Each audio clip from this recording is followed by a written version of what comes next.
All right, UFC 311. We have Kevin Holland versus the Dutchman, de Ridder. So I actually have Kevin Holland winning this by decision, probably by his striking. I'm going to say he's going to win based on striking. This is a pretty big fight for Kevin Holland, in my opinion, as the Dutchman here is the previous 1FC double champion. He's actually the champion of the middleweight division and the light heavyweight division over at 1FC. So I do have Kevin Holland winning by decision, especially based off of the Dutchman's last fight. I think Kevin Holland just has that experience. He has that dog in him, and I think his striking capabilities are much higher than that of the Dutchman's, which when I first saw this fight, it honestly surprised me because I honestly had no idea who this guy was. Reinier de Ridder, I think's how you say his name. I'm probably butchering that, so I'm just calling him the Dutchman.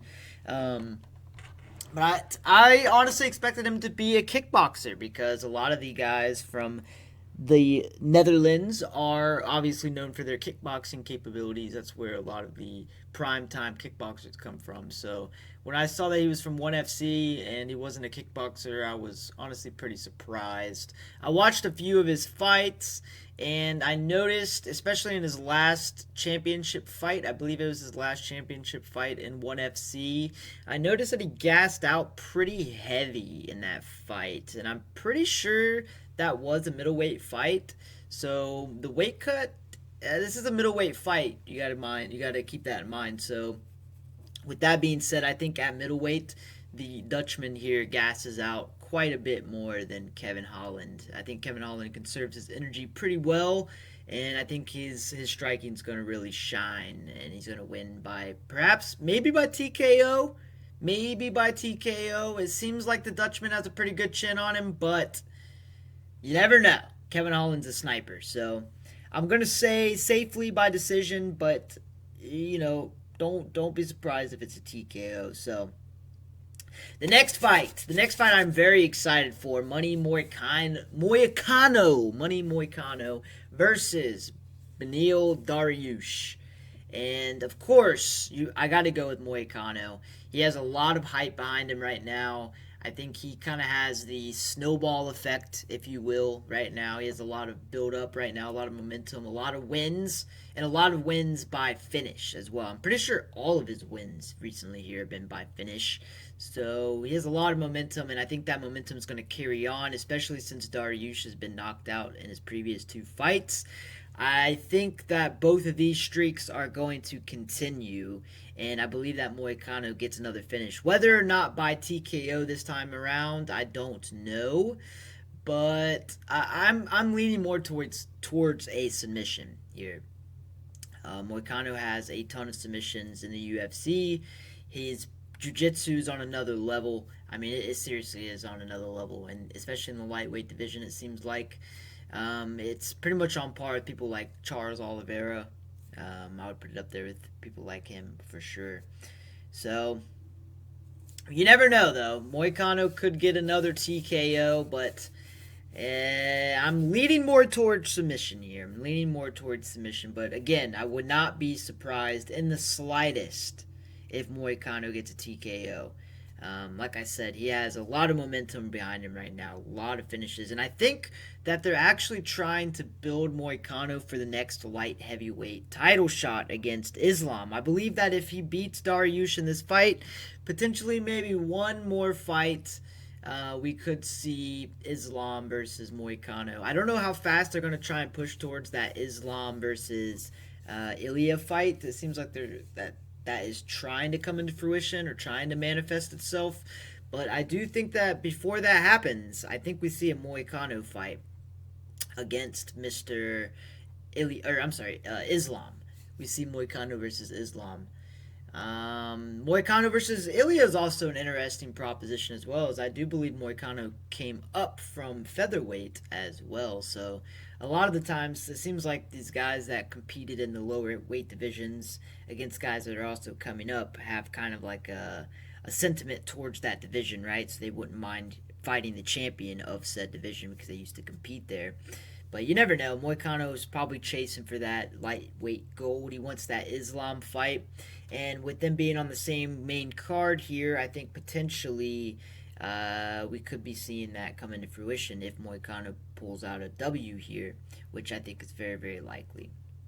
I think that'll put him on 6 or 7 fight win streak, maybe even 8. I'm really not even sure. It might even be more than that. I don't know off the top of my head here. I don't have the stats built up or brought up right here, but I'll probably pop them up on the screen. So for the next fight, I got Jamahal Hill versus Jiří Procházka, and I actually have, this might surprise some of you guys, I don't know, but I do have Jamahal Hill by TKO. I just think stylistically, Jamahal can find the shot on Jiří. His boxing's extremely underrated. Yuri's chin is pretty fragile. And Jamahal has a clean right hook, guys. His right hook is honestly extremely nice. So, unless Jiří tries to grapple a bit, which Jamahal has extremely underrated grappling defense as well. At least I think it's underrated. I don't know if it's underrated, but it's extraordinary. It's great. So, I think Jamahal can bust out a victory here, and I do think he catches Jiří by maybe a clean right hook. And it might transition into a knockdown into a ground and pound finish. I think that's potentially what we could see from Jamahal Hill. So that might be kind of controversial, but speaking of controversy, our next fight here, Merab Dvalishvili versus Umar Nurmagomedov. Now, this is probably the fight that I'm most excited for, because I think that this fight has underdog written all over it. Underdog winning written all over it. So in that case, I do have Merab winning this. And of course, this might be the most controversial of all, but I do have Merab by decision. I got this mainly based on Merab's experience. The fact that he's beaten 5 different UFC champions, former UFC champions. The fact that Merab is really at his peak age, in my opinion. I believe he's 33 years old, 32 or 33 years old. And in my opinion, and that seems, for most people in fighting years, that's kind of like peak age. Whereas Umar is still 28, and while Umar has been, of course, doing this his entire life, I'm pretty sure Merab has been too, pretty much. So I think Merab just has an eensy-beensy bit more of experience on him. And I think Merab's style, especially his striking style, is pretty... Honestly, I think his footwork is great. And I think that's going to play a factor into this fight significantly on whether or not Umar can win by decision. We might see one of them get caught by something unexpected. You never know. But Merab has been known to recover. If we know anything about Merab, he is known to recover, and he's known to win after recovering. Just look at the Marlon Moraes fight. That fight is absolutely insane. And it goes to show Merab's grit and his will to win. So, yeah, it might be the most controversial one, but I do got Merab by decision. And like I said, that's mainly based on the fact that he's kind of at his peak age, and I think his footwork's really underrated. And it might be a boring decision. You know, he might be riding Umar on the fence. It depends on who's reffing. If they split it up, you know, it is a championship fight, 5 rounds, so the ref might get involved. If that is a factor, who knows? But I'm going with Merab. At plus, I think he's at like plus 200 or something like that. Not financial advice, of course, but that I think it's underdog written all over it, man. The fact that he's beaten so many champions and he's at that peak age. Yes, he's got a boring fight style, but you know what? It gets the job done. And honestly, I kind of like Merab as a person. It seems that he seems like a pretty cool guy, and I've come to grow fond of his social media over the years. So, on to the next fight. We got Islam versus Arman. Islam Makhachev versus Arman Tsarukyan. Now, for this fight, it seems like well, Islam is definitely proposed to win. I think he's at like a -500 or something crazy like that. But there are some people talking about Arman winning potentially. You know, there's always that crowd, and a lot of people talk about how Arman was young and how the fight was on short notice against Islam before. But a lot of people don't realize. You guys have to realize, at least I think, that short notice fights really does affect both fighters, not just the person coming in short notice. So yes, you know, Arman has to cut weight faster, he has to prepare sooner, whatever. But a lot of the case, these guys are already ready to go. That's why they're ready to fight short notice. So you have to think Islam in this case was also less prepared. He was expecting another opponent. So Arman coming in short notice is a bit of a surprise for Islam as well. So it plays a factor. And I think coming in this time, a lot of people talk how Arman's a lot more experienced, but Islam is too. And I think coming in this time, Islam's high-level abilities are really going to show.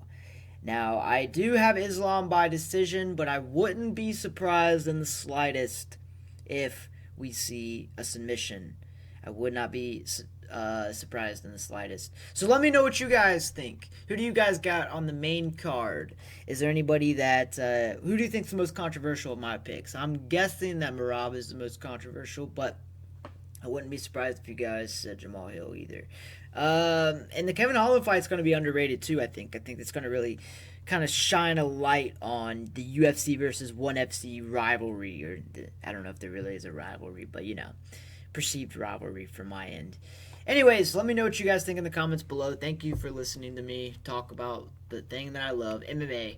So I'll talk to you guys later. Peace.